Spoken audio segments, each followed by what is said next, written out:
मराठा समाज के आरक्षण पर ओबीसी वर्ग में बढ़ते तनाव के बीच भाजपा में ओबीसी के प्रमुख नेता और मंत्री चंद्रशेखर बावनकुले ने कहा कि सरकार ने अपना रुख स्पष्ट कर दिया है कि किसी भी समुदाय से आरक्षण छीनकर किसी अन्य समुदाय को नहीं दिया गया है। कुछ लोग सामाजिक सौहार्द बिगाड़कर भ्रम निर्माण कर रहे हैं, लेकिन सरकार ऐसा होने नहीं देगी। साथ ही उन्होंने अपने सहयोगी छगन भुजबल की नाराजगी को भी जल्द खत्म करने की बात कही। नाही, भुजबळ साहेबांना मी चर्चा केली, परवाही मी बोललो, कालही बोललो।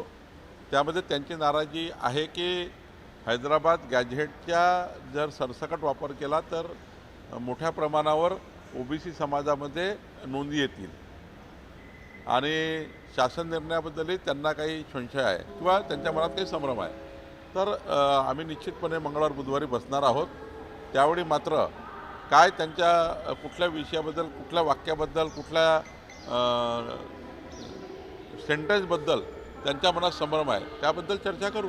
नागपुर में मीडिया से बात करते हुए उन्होंने उप मुख्यमंत्री अजित पवार द्वारा आईपीएस अधिकारी को धमकी दिए जाने वाले वायरल वीडियो पर भी अपनी प्रतिक्रिया दी। उन्होंने कहा कि अजित पवार ने किस मंशा से बोला ये स्पष्ट नहीं, लेकिन आईपीएस अधिकारी ने जो किया वो भी सही है। नाही, अजितदादा शेवटी त्यांनी फोनवर बोलल्याची ते मी काल रात्री मीडियाच्या माध्यमातून बघितलं। त्यांचा बोलण्याचा हेतू काय होता, तिकडे काय त्याच्याबद्दल संभ्रम निर्माण झाला। शेवटी अजितदादा किमान चुकीच्या कामाला फार त्या ठिकाणी कुणाला फोन करत नाही।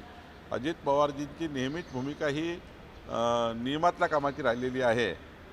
कुठल्या संदर्भाने फोन केला किंवा त्यांना एखादा सांगणार जो असतो, आमच्याकडे जेव्हा एखादी तक्रार येतं तेव्हा तक्रारीत आम्हाला एखाद्या चुकीचं सांगतं, आम्ही एखादा फोन लावतो, अधिकाऱ्याकडनं समजून घेतो। त्यावेळी मात्र काही गल्लत झाली असेल तर मला वाटतं याच्यामध्ये अजितदादा जास्त सांगू शकतील। पण मला याच्यातला थोडा अनुभव आहे की कुणी आपल्याकडे जेव्हा एखादं काम करायला येतो तेव्हा आपण तात्काळ त्याच्याकरता फोन लावतो आणि त्या फोनमधनं मग मात्र समोरच्या अधिकाऱ्याची बाजू काही येत नाही।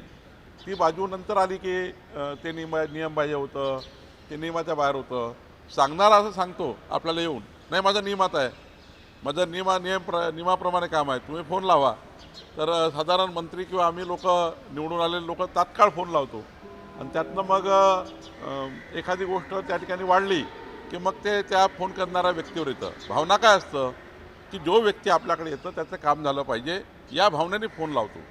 पण जर तिकडली बाजू जर खरी असेल तर त्या अधिकाऱ्याला वाटतं की मला धमकावलं। त्यामुळं असे त्या ठिकाणी विषय अनेक वेळा होत असतात। मला वाटतं चुकीचं जर असेल, समजा अवैध उत्खनन असेल, अवैध उत्खननामध्ये रेती असेल किंवा मुरुम असेल, तो जर आमच्या अधिकाऱ्यांनी पकडला असेल तर आमचे अधिकारी तो स्टँड ठेवतील जो नियमाप्रमाणे आहे आणि अजितदादांनाही त्या ठिकाणी ते अधिकारी समझून सांगतील। इसके साथ ही नागपुर में हुए तनाव के मुद्दे पर उन्होंने कहा कि किसी भी तरह की कानून व्यवस्था भंग नहीं होने दी जाएगी। पुलिस सीसीटीवी फुटेज के आधार पर दोषियों पर कार्रवाई करेगी। नाही, कुठल्याही प्रकारची नागपूरची कायदा सुव्यवस्था बिघडणार नाही याची काळजी आपण घेणार आहोत। आणि काल काही जो राडा झाला त्यामध्ये कोण कोण आहे त्याचे सोशल मीडिया फुटेज किंवा सीसीटीव्ही सर्व्हिलन्सचे फुटेज आम्ही काढतो आहे, त्यावर कारवाई करतो आहे।